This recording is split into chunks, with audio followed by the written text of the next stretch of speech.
Alright guys, this is a filter capacitor out of a Collins 51J4. Same type capacitor is used in the R388. It's a two-section cap, but it plugs in like a tube, which is very handy. Unfortunately, one of the sections is open, so it should be 35 and 35 at 450. One section was open and it has already been replaced, but in this video we're going to see what will it take to rebuild this capacitor. Can it be disassembled and stuffed with new caps? Sometimes when you open these up, they're full of a black goo and they're very difficult to work with, but this one feels very light. So we are going to take a tubing cutter and open up this cap, see what's going on inside. Alright, so the star of the show is this brass craft tubing cutter. It can actually cut up to 2 1/8 inch in diameter. I picked this up on the used market, new old stock. Beautiful instrument. Let's see how well it cuts that cap. So I'm going to be cutting about a 1/2 inch above this lip, and that's because this roller has to be able to sit flush. So there is our starting point.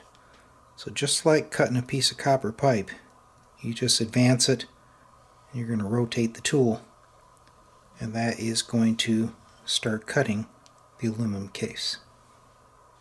Alright, so I'll keep rotating this. Don't know how well it's going to show up on the video. Just don't want this vise to fall off my bench. It should cut through real easily because this aluminum case is really thin. So we should be through here in just a second. Oops. Alright. Hopefully I'm still in the viewfinder. Yeah, it's getting away from me. Let me finish the cut and then I'll show you the inner workings. Alright, so since it's such a thin material, I was able to really do it by hand. Didn't need that vise.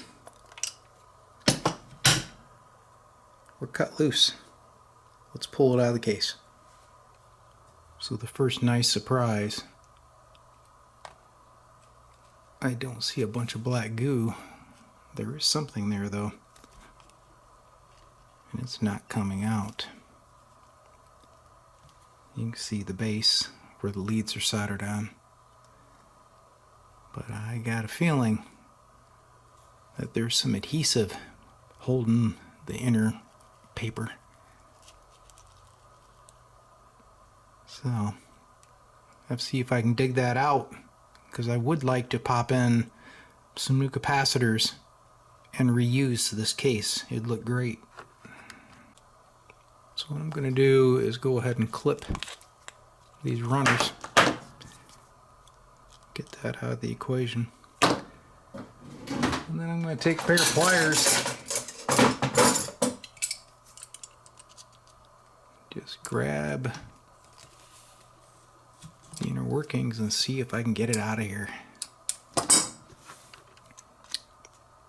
So you can see it acts like it's loose, but I think the adhesive is all the way down here in the end, and I just can't get a grip on this. I may have to pretty much destroy it to get it to move out of there. Maybe I can twist it. Oh yeah. Well, started to cooperate. There it goes. Yep. There's a whole bunch of that black goop in there. But that won't stop us from putting in new capacitors, wiring into the base, and putting it back together. So another reason that I wanted to disassemble this cap, if you take a look at the diagram on the side, it shows the two capacitors with the mystery resistor. Of course, when I open this up, there is no resistor.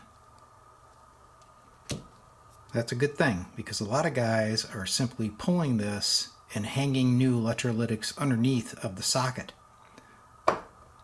So in case you guys are wondering, if you're sitting there cringing like Terry, you shouldn't touch that black goo, this is not the black goo. This is actually an epoxy. Took my screwdriver in there and it would chip out and you could hear it snapping. So no, this is not the toxic black goo. Alright, next thing we need to determine, can I solder new electrolytics to these posts?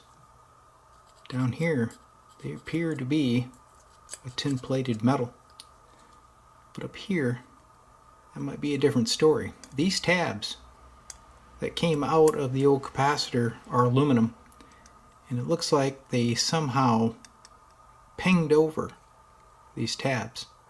So I think it started out as this little turret looking terminal, and then they smashed them over when they installed these leads. There's also some old electrolytic in here.